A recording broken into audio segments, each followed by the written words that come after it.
Assalamualaikum warahmatullahi wabarakatuh. Sebelum saya membawakan pidato yang berdasarkan tentang para menanam pohon, terlebih dahulu saya akan memperkenalkan diri saya. Nama saya Hafiz Rahman.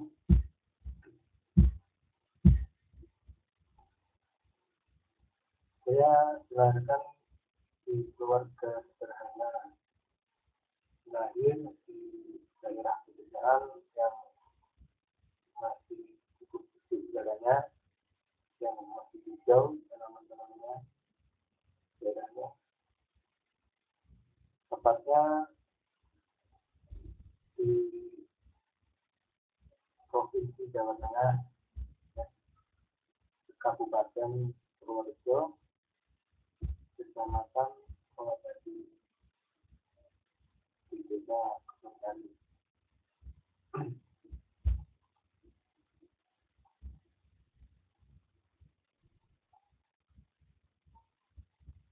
Saya lahir pada tanggal 24 September bulan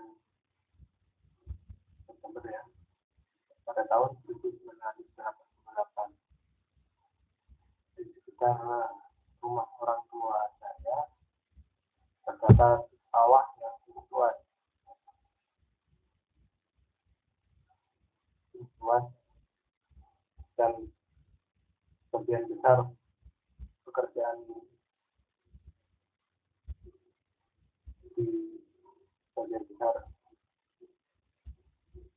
yang berada di desa saya adalah bekerja sebagai seorang petani. Bahkan ayah saya pun juga seorang petani dan ibu saya dikatakan seorang petani juga bisa, karena selain ibu rumah tangga, saya juga membantu ayah saya untuk merawat tanaman yang ada di sawah di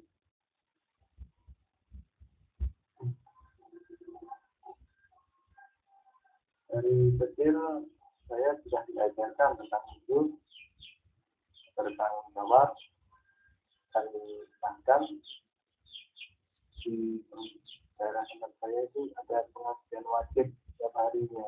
Pengajian ya, yang pengajian itu belajar membaca Al-Quran, untuk anak-anak dari kecil yang mulai belum masuk TK sekalipun sudah belajar mengajar sampai SMP ya, itu masih wajib mengikuti pengajian. Pengajian itu dilaksanakan setiap hari kecuali hari malam Jumat diadakan untuk belajar mengajinya dan belajar Al-Qurannya. Jadi Senin sampai Rabu malam sampai Rabu malam, terus malam Kamis malam atau malam Jumat itu Sabtu Minggu sampai setiap habis sholat maghrib sampai menjelang isya. Di musola terdekat, musola maupun masjid sebenarnya ada ya, tapi untuk tempat yang lainnya agak jauh, sehingga saya lebih memilih tempat yang lebih dekat.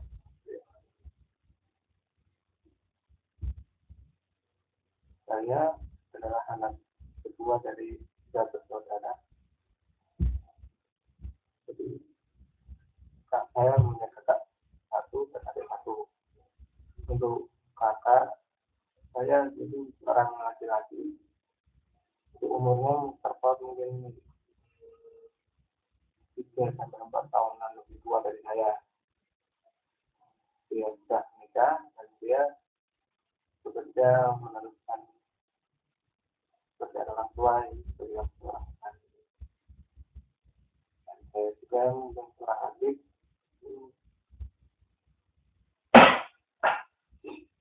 untuk umur mungkin sekitar 4-5 tahun lebih muda dari saya, dan ya sekarang sudah bekerja. Saya lulus SMK tahun 2007 di daerah Wates Kecamatan dan termasuk dalam Kabupaten Kulon Progo, itu dalam wilayah provinsi daerah istimewa Yogyakarta. Mungkin kebetulan beda ya sama tempat saya karena tempat saya dari keluarga, karena itu bawaan ya dari teman, jadi ikut ke bawah teman yang sekolah di luar daerah, karena memang sekolahnya cukup ya, cukup berprestasi ya, dan juga untuk keagamannya juga dia bagus. Untuk setiap harinya memang tempatnya agak jauh ya, kalau tidak diukur dari tempat tinggalnya sampai ke SMK Wates tadi, mungkin bisa dari perjalanan sepeda motor itu sekitar 25 menit sampai 45 menit, itu tergantung kecepatannya juga. Jika cepat lancar mungkin 25 menit, jika macet lambat 45 menit.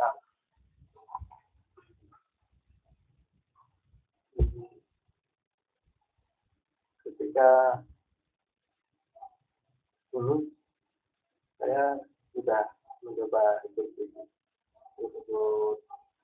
mendaftar di untuk bekerja ya, karena memang dari awal setelah lulus sekolah SMK saya ingin langsung bekerja, yang intinya saya ingin coba lihat orang tua,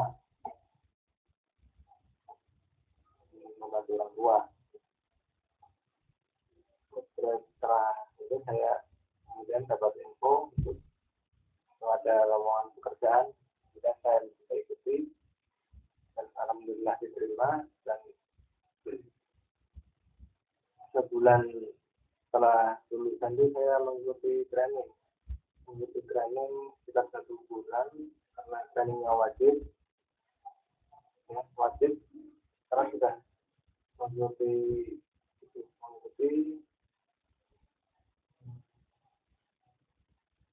sudah masuk sebagai calon karyawan ya. Setelah sebulan saya berangkat sama teman saya berangkat untuk bisa bekerja di sana, di daerah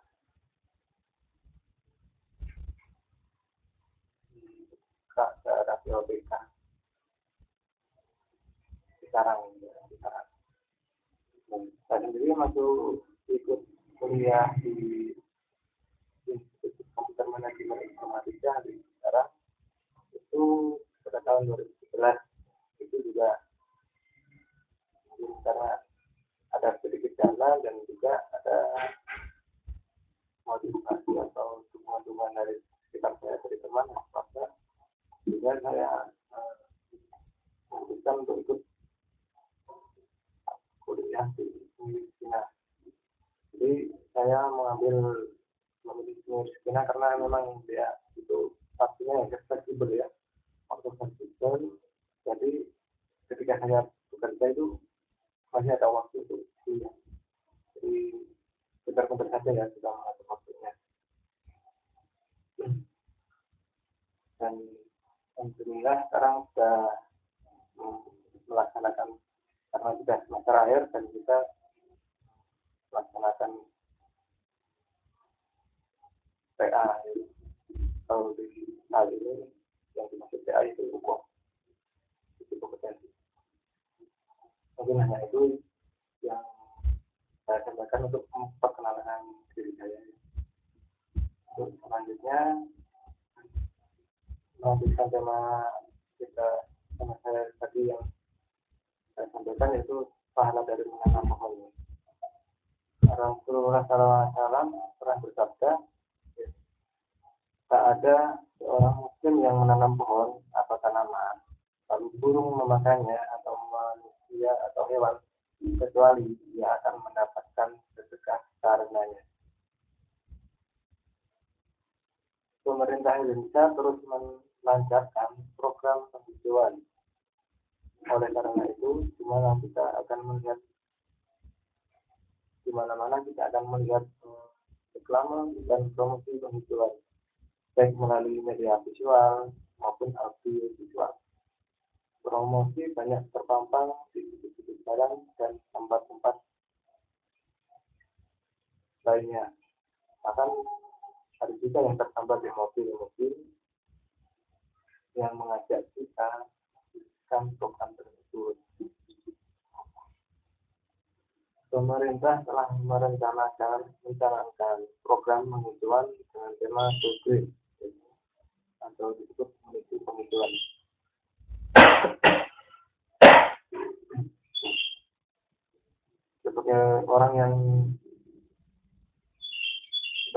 Sebagian orang menyangka bahwa penghijauan bukanlah suatu amalan yang mendapat pahala.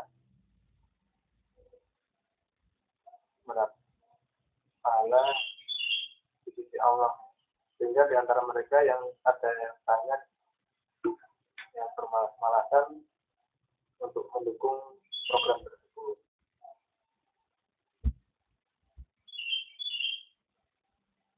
Sebenarnya yang saya ketahui itu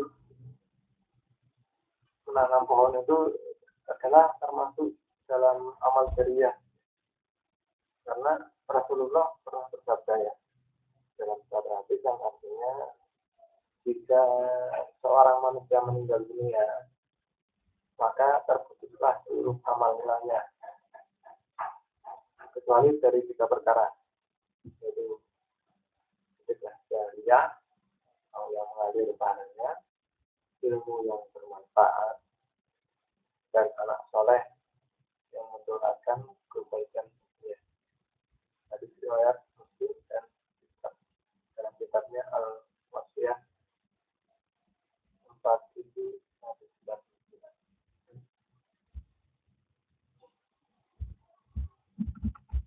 Sedekah jariah di antara perkara yang tak akan terputus amalannya bagi manusia walaupun dia telah meninggal dunia, yaitu sedekah jariah yang tadi masuk dalam 3 hal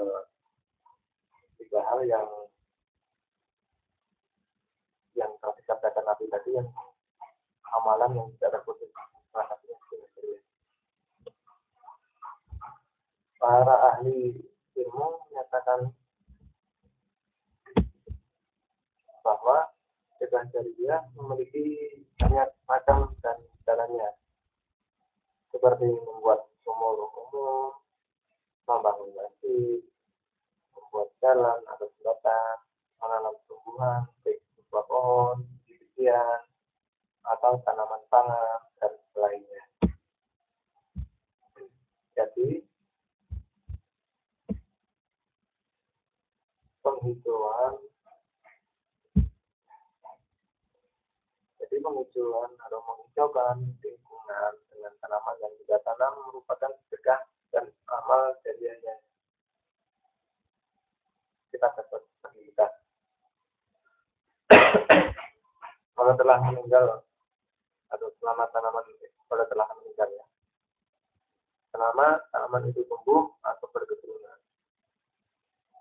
Rasulullah Shallallahu Alaihi Wasallam juga pernah bersabda lagi dengan satu hadisnya yang artinya begini: tak ada seorang muslim yang menanam pohon atau menanam tanaman lalu burung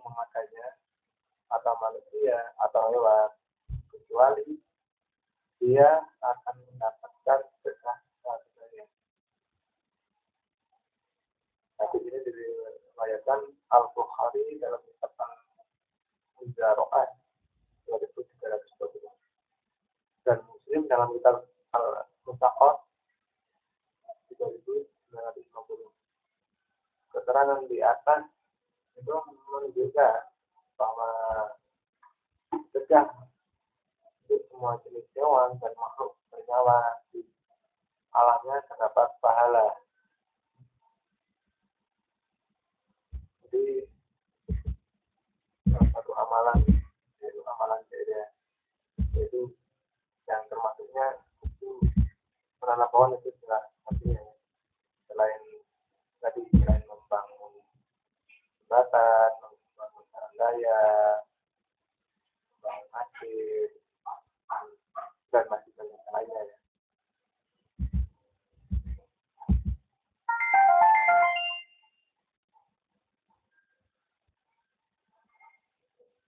Keutamaan menanam pohon. Keutamaan menanam pohon dan tanaman bahwa pahala pelakunya akan terus berjalan atau mengalir selama tanaman dan pohon itu ada, bibit serta bibit yang lahir darinya sampai hari kiamat masih ada. Para ulama bilang pendapat tentang pekerjaan yang paling baik dari dan paling afdal. Ada yang berpendapat bahwa yang terbaik adalah perniagaan. Dan juga yang dari sebagian ulama yang menyatakan bahwa yang terbaik adalah kerajinan tangan. Ada juga yang menyatakan bahwa yang terbaik adalah bercocok tanam. Inilah pendapat yang benar. Aku telah memaparkan penjelasannya di akhir bab al-Fitrah dari kitab Asy-Syahrul Mu'adzab. Di dalam hadis-hadis ini terdapat keterangan bahwa ganjaran dan pahala di akhirat hanyalah khusus bagi kaum muslimin dan bahwa seorang manusia akan diberi pahala atas sesuatu yang diberi hartanya atau dirusak oleh hewan atau burung atau jadi jika kita mempunyai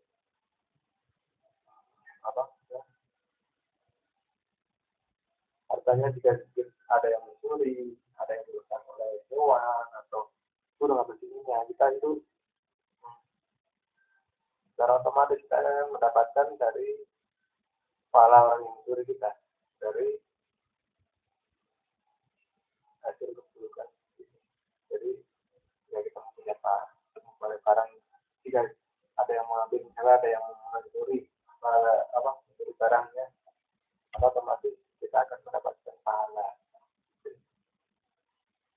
yang diambil dari si pelaku, dengan si pelaku akan dikurangi pahalanya dan diberikan kepada kita.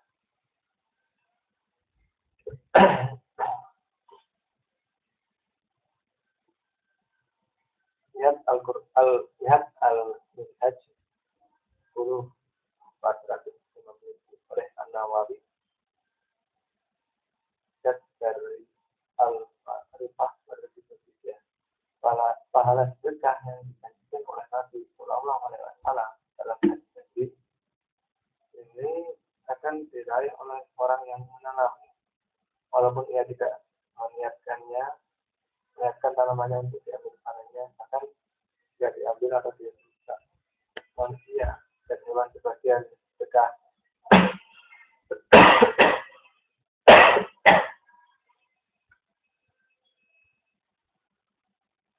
Al-Hafiz Abdul Rahman Ibnu Rajab Al-Baghdadi rahimahullah berkata, lahiriah hadis-hadis ini seluruh menunjukkan bahwa perkara-perkara ini merupakan sedekah yang akan diberi ganjaran pahala bagi orang yang menanamnya tanpa perlu maksud dan niat. Lihat di Al-Himam Al-Muqaddimah Al-Bulugh wa Al halaman 360. Salim al-Hilali Jazar itu al-Hilali di 14.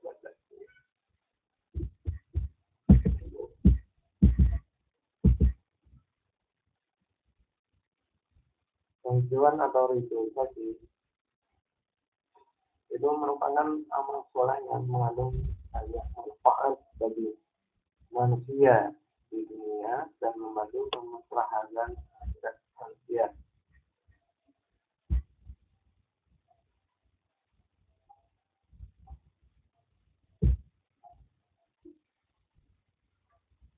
Tanaman dan pohon yang ditanam oleh orang muslim memiliki banyak manfaat. Seperti pohon itu bisa menjadi naungan bagi manusia dan hewan yang lewat. Buah dan daunnya terkadang bisa dimakan. Katanya bisa dibuat berbagai macam peralatan. Katanya bisa mencegah erosi dan banjir. Daunnya bisa menunjukkan pandangan bagi orang yang lihat dan pohonnya bisa menjadi pelindung naungan di pandangnya.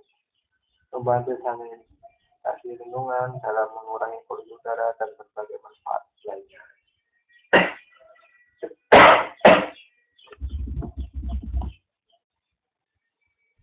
Ridho jadi di zaman sahabat Nabi Sallallahu Alaihi Wasallam pada salah satu hadis Rasulullah Sallallahu Alaihi Wasallam juga pernah bersabda hadis yang bersahih yang artinya seperti ini: tak akan setiap hari kiamat sampai tanah Arab menjadi tanah subur dan sungai-sungai. Hadis riwayat Ahmad dalam Al-Musnad 2/7 dan 4/9 dan Muslim dalam kitab Al-Qudam 2321. Ketika para sahabat mendengarkan hadis ini, maka mereka berlomba-lomba dan saling dorong untuk melakukan pengawalan ibadah ini. Karena ini mendapatkan keutamaan dari Allah Azza wa Jalla di dunia dan di akhirat berupa ganjaran pahala. Jika kita mau membuka sebagian kitab hadis yang berisi keterangan dan petunjuk jalan hidup para salaf atau pendahulu kita dari jalan sahabat dan generasi setelahnya, maka kita akan mendapatkan manusia-manusia yang memiliki semangat dan menggalakkan perintah Nabi Sallallahu Alaihi Wasallam dalam perkara ini. Syekh Muhammad Nasiruddin Al-Albani berkata, saat memetik faedah dari hadis di atas, ada sesuatu yang dalil yang paling kuat menunjukkan anjuran bercocok tanam, bagaimana dalam hadis yang mulia ini. Terlebih lagi hadis terakhir diantaranya karena di dalamnya terdapat tarhib atau dorongan besar untuk menggunakan kesempatan terakhir dari kehidupan orang dalam rangka menanam sesuatu yang dimanfaatkan oleh manusia setelah dia atau setelah meninggal dunia. Jadi menanam pohon itu termasuk dalam salah satu amalan jariah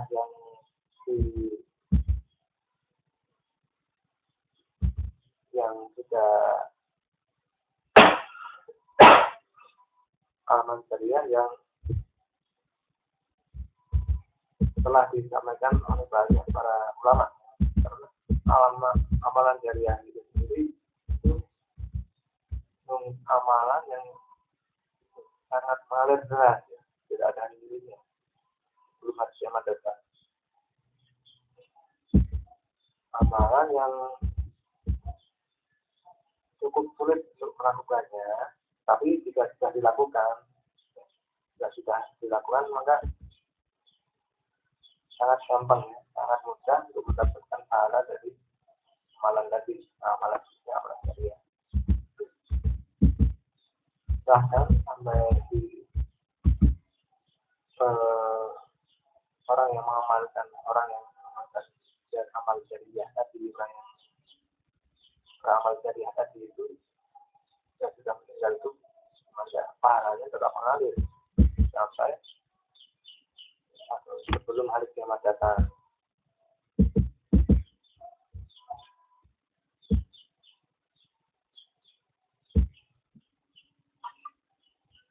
Jadi marilah kita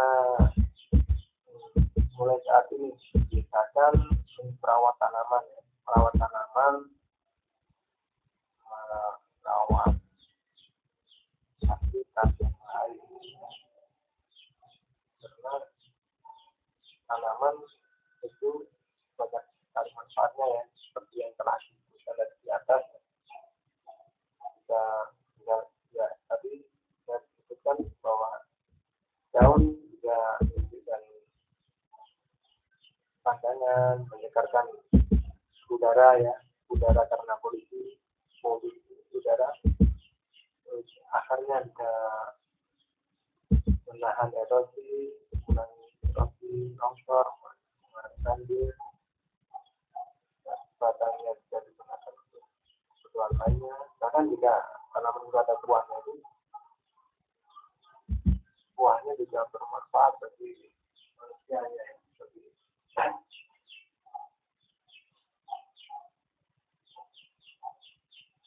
dan belakangan ini ya,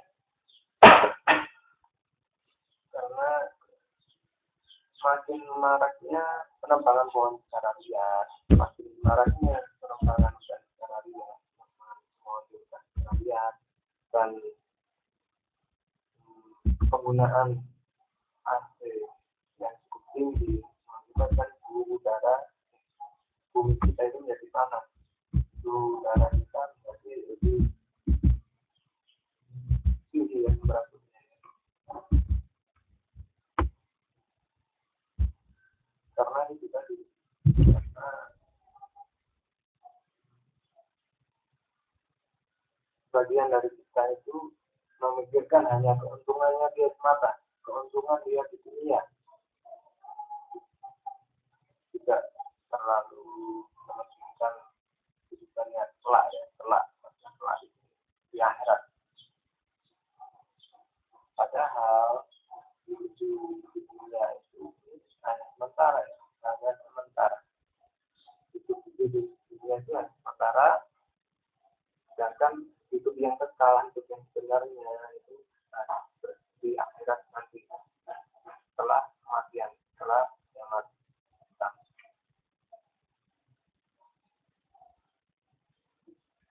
Maka marilah kita, selain kita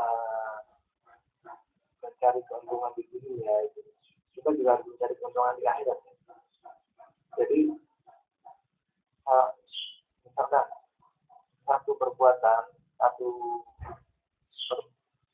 kebaikan kita itu perbuatan yang menguntungkan di dunia itu bisa juga menguntungkan kita di akhirat nanti. Pahalanya ya. Misalkan tadi menanam pohon itu kan menguntungkan buat kita di dunia, udara jadi lebih hidup, akarnya berguna mengurangi banjir, mengurangi erosi, mengurangi tanah longsor. Jika di pegunungan, ya di daerah dataran rendah mungkin mengurangi banjir ya, menguburkan tanah, tidak mengurangi panas, suhu panas ya, dan lainnya. Selain dari pemenuhan dunia itu, dari menanam tanaman dan menanam pohon juga ada pahala yang tersimpan di baliknya, pahala yang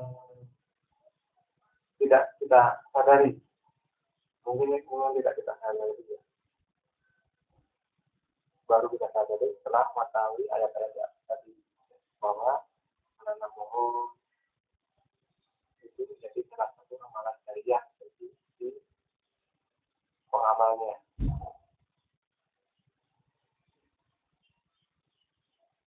Jadi selain kita tingkatkan ketakwaan kita kepada Allah Subhanahu wa taala. Meningkatkan ketakwaan kita supaya di akhir kelak itu kita mendapatkan satu hidayah, mendapatkan satu kemudahan, kelancaran supaya mendapat masuk surga. Selain dari menanam pohon tadi juga yang termasuk dalam amal yang disampaikan oleh Nabi Muhammad SAW itu amal ilmu yang bermanfaat. Untuk ilmu yang bermanfaat itu misalnya seperti ini, jika kita belajar mengetahui sesuatu yang baru, sesuatu yang bagus, sesuatu yang memberikan manfaat bagi orang lain.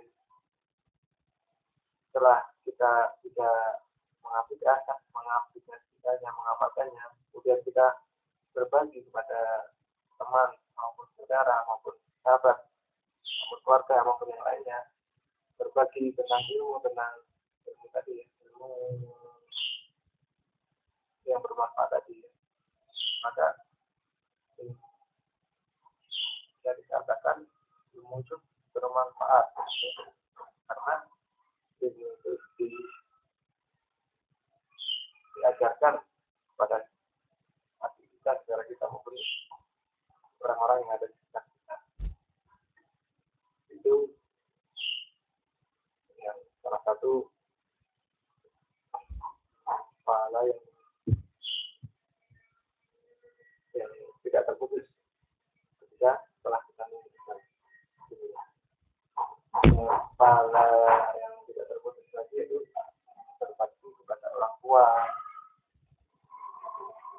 berbakti kepada orang tua dan mendoakannya. Orangnya itu orang soleh yang mendoakan kebaikannya. Jadi marilah kita jadi orang yang soleh, orang yang soleha dalam tingkah laku kita, dalam sikap kita, sehingga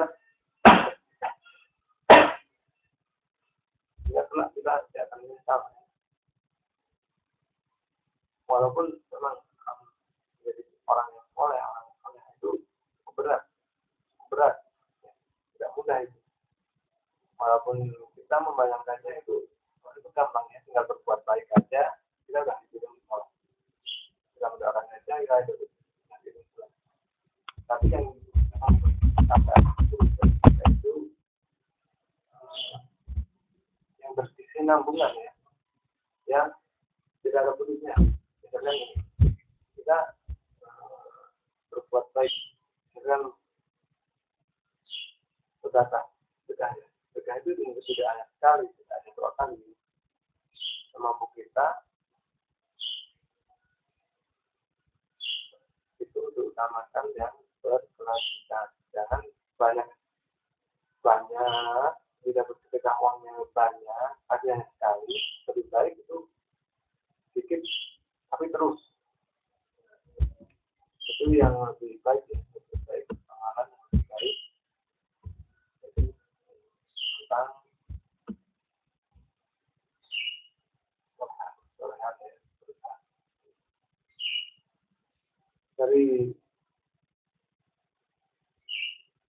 dari ketiga amalan-amalan yang sudah disampaikan Nabi Sallallahu Alaihi Wasallam, yaitu pertama tentang ilmu yang bermanfaat, yang kedua amal jariah, yang ketiga itu anak soleh yang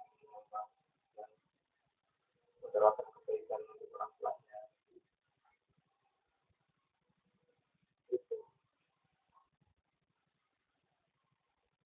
semua menjadi salah satu pengukur kita ya, pengukur kesolehan kita, pengukur ketakwaan kita, di mana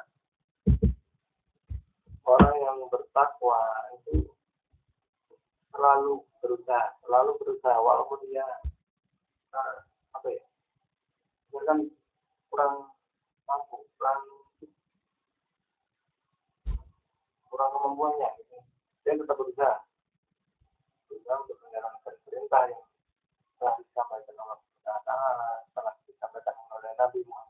Wasallam telah disampaikan melalui Al-Quran. Kemudian kita menjauhi larangan-larangan itulah Allah Subhanahu wa Ta'ala tetapkan larangan yang disampaikan melalui Nabi Muhammad SAW, melalui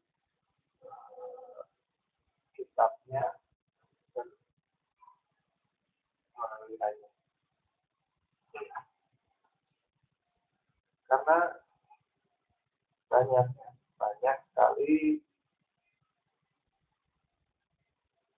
sekarang kemungkaran hal-hal buruk, hal-hal perkara lainnya yang sudah jadi kebiasaan. Hal buruk yang sudah menjadi kebiasaan yang seharusnya itu sudah menghasilkan dosa besar. Tapi karena kita terpengaruh oleh budaya Barat, sehingga kita menjadi terbiasa, menjadi wajar, kita bilang wajar. Misalkan orang yang berpakaian yang kurang pantas, kurang layak untuk dilihat, untuk diterapkan di lingkungan yang di lingkungan umum, artinya menutup aurat, itu diwajibkan untuk seluruh makhluk. Tapi apa yang terjadi? Karena kurangnya keimanan, kurangnya ketakwaan, sehingga menyebabkan terpengaruh, tergampang terdai pikiran-pikiran seperti kita, gampang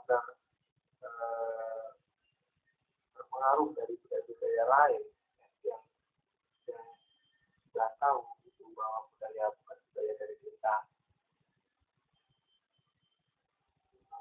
mengakibatkan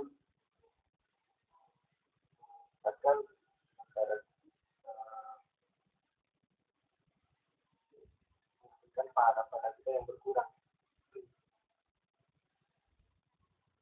Jadi sebenarnya mari kita bersama-sama menjalankan perintah Subhanahu wa Ta'ala, menjauhi segala larangannya, mengamalkan perbuatan baik, menjadi perbuatan buruk, mengamalkan apa yang telah disampaikan Nabi Muhammad SAW, yang menyampaikan ilmu yang telah kita dapat, ilmu yang bermanfaat, bagi kita sendiri maupun bagi orang-orang yang ada di sekitar kita.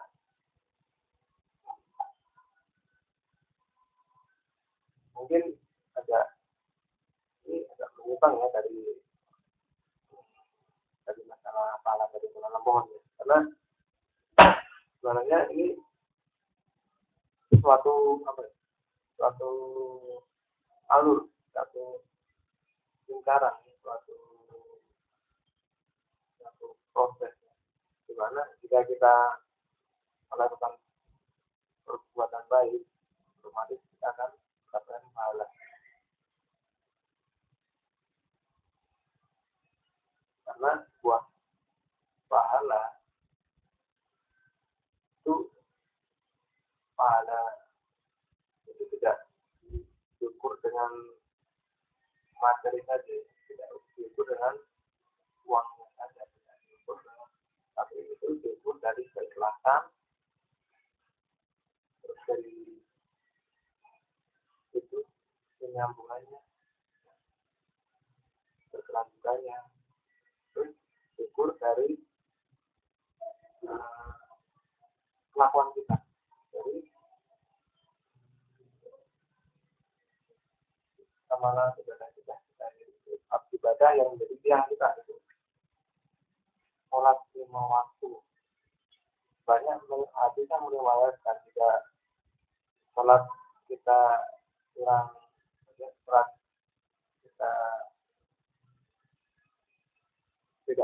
baik, tidak teratur, maka pahala yang lainnya pun akan mengikutinya. Saja mengikuti dalam hal ini, jika sholat kita bagus dan kita rajin, maka ketika kita melakukan amalan itu amalannya akan langsung jadi 100%, ya. Amalan itu semuanya menjadi amalan buat kita di akhirat. Tapi tidak sholatnya kita kurang rajin, kurang benar, maka amalannya yang kita dapat itu hanya sebagian dari amalan yang kita perbuat tadi.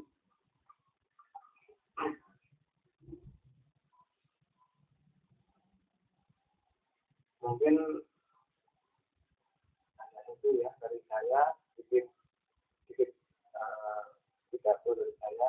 Mungkin ada banyak kesalahan, ada banyak kekurangan, dan karena ini saya juga hanya mengetahui sedikit ilmu yang saya dapatkan tentang tadi, dan saya cuma berusaha membagikannya kepada teman-teman semua, kepada sahabat semua, kepada orang sekitar saya.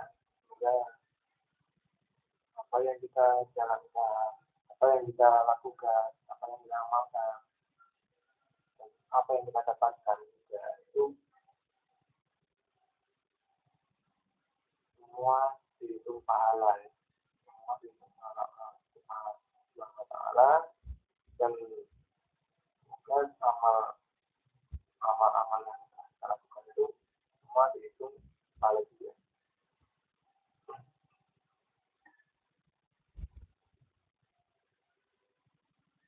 Hanya itu, dan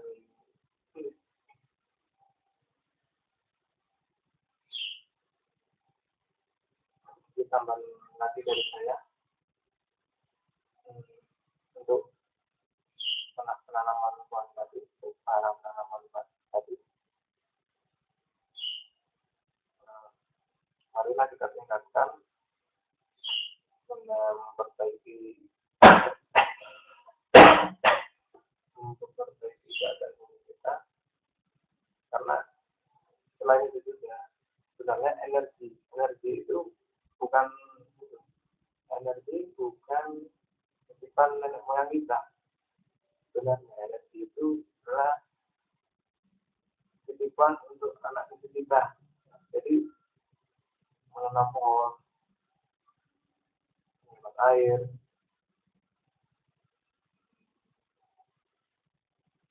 dan lain sebagainya yang pahala amalan yang dapat amal di surga nanti, pahala yang maksudnya pahala yang selain menguntungkan di dunia itu ada, itu akan mendapatkan pahala kelak di akhirat. Jadi saya katakan lagi bahwa energi itu bukan anak kita, bukan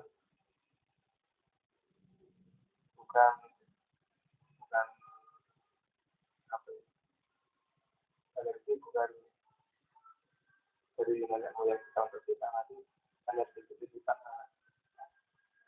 Jadi mari sama-sama kita jaga, mari kita budayakan hidup sehat, hidup bersih, hidup yang rukun, hidup yang soleh, hidup yang taat dengan agama, taat dengan aturan-aturan agama, taat dengan aturan yang telah ditetapkan oleh Allah Taala, taat dan menjauhi segala aturan-aturan yang melanggar hukum, melanggar agama, dan mari kita jaga keharmonisan hidup yang lebih damai, tentram, dan indah.